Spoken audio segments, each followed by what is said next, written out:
Israel में Iran ने जमकर तबाही मचाई है। इजराइल का हाल अब गाजा जैसे नजर आ रहा है। ईरान ने इजराइल को तोड़ कर रख दिया है। सारे इजराइल के दावे ताख पर नजर आ रहे हैं। आदाब, नमस्कार, मैं मोहम्मद साकिब। अपने आप को सबसे मजबूत बताने वाला मुल्क काफी ज्यादा तबाह हो चुका है।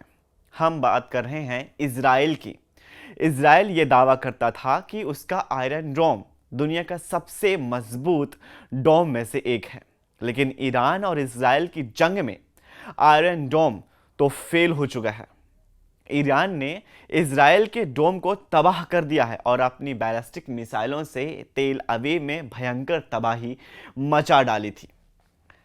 आखिर में अमेरिकी राष्ट्रपति ट्रंप के कहने पर इजराइल ने सीज फायर को तैयार हो गया, लेकिन वहीं ईरान और इजराइल ने सीज फायर के दौरान एक दूसरे पर जमकर डबल अटैक कर डाले। दावा किया जा रहा है कि ट्रंप के लाख मना करने के बावजूद ईरान ने इजराइल पर हमले किए, जिसके बाद जंग दोबारा भड़क गई। लेकिन हैरानी की बात तो यह है कि ट्रंप ईरान की बजाय इजराइल से खफा नजर आ रहे हैं। 23 जून की सुबह इजरायली लड़ाकू विमान ईरान के हवाई क्षेत्र में घुस चुके थे और ईरानी मकसदों पर कुछ मिनटों में ही हमला करने वाले थे। उसी वक्त प्रधानमंत्री बेंजामिन नेतन्याहू को एक फोन आता है। ये फोन अमेरिकी राष्ट्रपति डोनाल्ड ट्रंप का था और इस बार ये दोस्ताना नहीं था, बल्कि नाराजगी थी।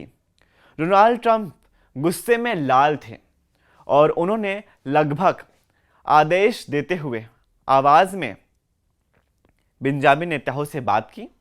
इस बातचीत की जानकारी रखने वाले एक सूत्र ने यरूशलेम पोस्ट को बताया कि कॉल के दौरान नेतन्याहू लगभग चुप ही रहे।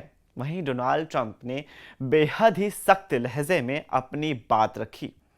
समझौते के तहत इजराइल ने तेहरान के पास एक रडार स्टेशन पर हमला किया, जो मूल रूप से प्लान किए गए टारगेट से बहुत दूर था। इजराइल ही नहीं, अमेरिका ने कतर के माध्यम से ईरान को भी सख्त पैगाम भेजा था, जिसमें तुरंत हमला रोकने को कहा गया। ईरान को साफ कहा गया कि कोई बेवकूफ़ी नहीं चलेगी, कोई और हमला नहीं सहा जाएगा। ट्रंप के लिए इससे ज़्यादा शर्मनाक क्या होगा जब ट्रंप ईरान और इजराइल के बीच सीज फायर का दावा ठोक रहे हों।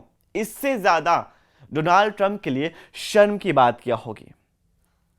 ईरान और इजराइल में डबल अटैक शुरू हो गया था। दावा तो ठोका गया, लेकिन जिस तरह से ईरान ने इजराइल पर हमला किया, उसके बाद इजराइल में खौफ दिख रहा है। साथ ही ईरानी मिसाइलों ने अमेरिका और इजराइल को चौंका दिया। वहीं कतर में ईरान अमेरिका एयरबेस पर मिसाइलें दागी थी कुछ दिनों पहले।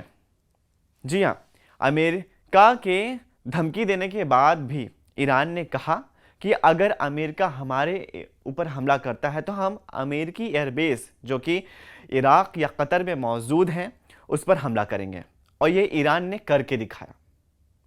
मतलब कि ईरान अमेरिका के किसी भी बेस पर हमला कर सकता है, वे इसमें डरता नहीं है।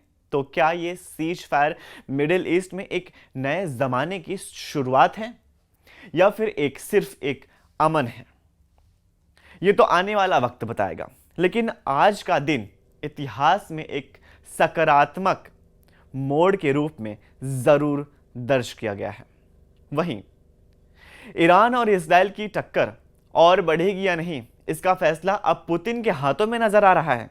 डोनाल्ड ट्रंप तो इजराइल से बहुत ज़्यादा खफा हैं, लेकिन ईरान को रूस से कई बड़े हथियार मिल सकते हैं। रूस ईरान के साथ दोस्ती भरा रिश्ता निभाते हुए नजर आ रहा है। ईरान के विदेश मंत्री से मुलाकात के बाद पुतिन ने अपनी एक ऐसी मिसाइल का जिक्र किया जिससे अमेरिका और नाटो देश बहुत ज़्यादा ही घबराते हैं। मॉस्को में रूस के पूर्व राष्ट्रपति और सुरक्षा परिषद के उप अध्यक्ष दिमित्री मेदवेदेव ने ट्रंप पर तीखा हमला बोला। उन्होंने टेलीग्राम पर लिखा, ट्रंप शांति का वादा लेकर आए थे, लेकिन अब अमेरिका को मिडिल ईस्ट में एक नई जंग में झोंक दिया है। मेदवेदेव ने दावा किया कि कई देश ईरान को अपने परमाणु हथियार देने को तैयार हैं। हालांकि उन्होंने इन देशों के नाम नहीं बताए हैं।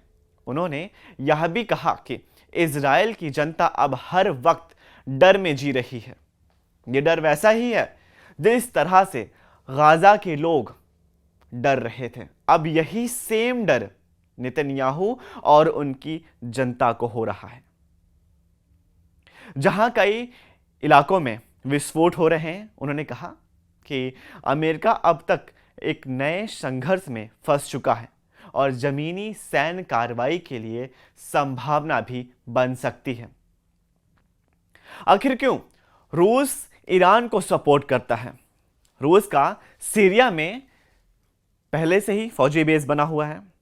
ईरान रूस का रणनीतिक साथी है, खासकर वेस्टर्न कंट्री के मामले में इजराइल के साथ रूस के रिश्ते असुलझे हुए हैं।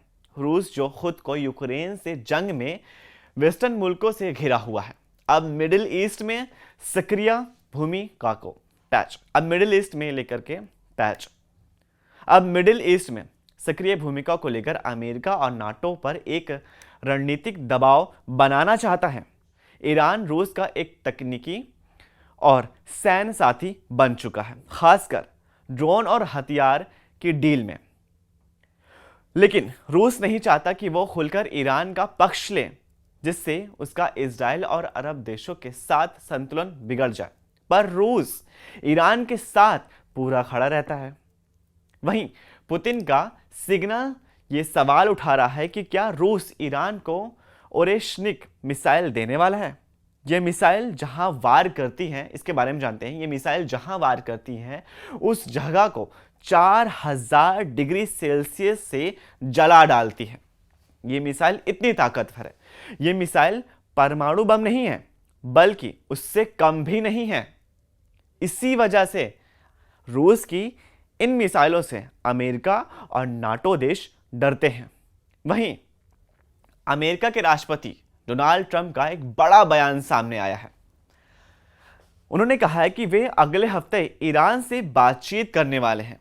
अब इस बातचीत में क्या होगा, क्या सामने निकल के आएगा, ईरान और अमेरिका की बातचीत में क्या सामने निकल के आएगा, ये तो वक्त ही बताएगा।